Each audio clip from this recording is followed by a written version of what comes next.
Hi friends, welcome to ಪ್ರಕೃತಿ ಪಾಕಶಾಲೆ. ಇವತ್ತು ನಾನು ಆನಿಯನ್ ಟೊಮ್ಯಾಟೊ ಸ್ಯಾಂಡ್ವಿಚ್ ರೆಸಿಪಿನ ಶೇರ್ ಮಾಡ್ತಿದ್ದೀನಿ. ಈ ರೆಸಿಪಿ ಸೂಪರ್ ಸಿಂಪಲ್ ಆಗಿದೆ, ತುಂಬ ಈಸಿ ಅನಿಸಿದ್ರು ಇದರ ಟೇಸ್ಟ್ ಮಾತ್ರ ತುಂಬ ರುಚಿಯಾಗಿರುತ್ತೆ. ಹೊರಗಡೆ ಲೇಯರ್ ಕ್ರಿಸ್ಪಿಯಾಗಿ ತಿಂತ ಜ್ಯೂಸಿ ಆಗಿರುತ್ತೆ. ಮೊದಲಿಗೆ ಫಿಲ್ಲಿಂಗ್ಗೆ ಒಂದು ಬೌಲಲ್ಲಿ 1 spoon onion, 1 spoon tomato, 1/4 spoon ಅಚ್ಕಾರದ ಪುಡಿ, ರುಚಿಗೆ ತಕ್ಕಷ್ಟು ಉಪ್ಪು ಹಾಕಿ ಇದನ್ನು ಮಿಕ್ಸ್ ಮಾಡ್ಕೊಳ್ಳೋಣ. ಈಗ ಬ್ರೆಡ್ನ ಟೋಸ್ಟ್ ಮಾಡ್ಕೊಳ್ಳೋಣ.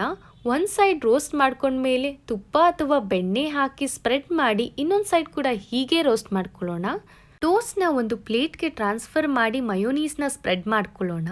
ಇದು ಮನೆಯಲ್ಲೇ ಮಾಡಬಹುದಾದ ಮಯೋನೀಸ್.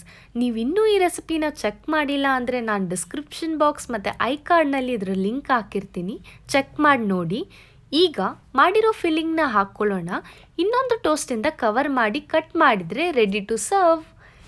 ನೀವು ಮೊದಲ ಬಾರಿಗೆ ನನ್ನ ಚಾನಲ್ನ ವಿಸಿಟ್ ಮಾಡ್ತಿದ್ರೆ ಸಬ್ಸ್ಕ್ರೈಬ್ ಮಾಡಿ. ನನ್ನ ವಿಡಿಯೋಸ್ ನಮಗೆ ಇಷ್ಟವಾದಲ್ಲಿ ಲೈಕ್ ಮಾಡಿ. ನಿಮ್ಮ ಫ್ಯಾಮಿಲಿ ಮೆಂಬರ್ಸ್, ಫ್ರೆಂಡ್ಸ್ಗೆ ಹೆಚ್ಚು ಶೇರ್ ಮಾಡಿ. ನೀವು ಕೂಡ ಈ ರೆಸಿಪಿನ ಟ್ರೈ ಮಾಡಿ ಮತ್ತು ಹೇಗೆ ಬಂತು ಅಂತ ಕಮೆಂಟ್ ಮಾಡಿ ತಿಳಿಸಿ. Thank you so much for visiting my channel.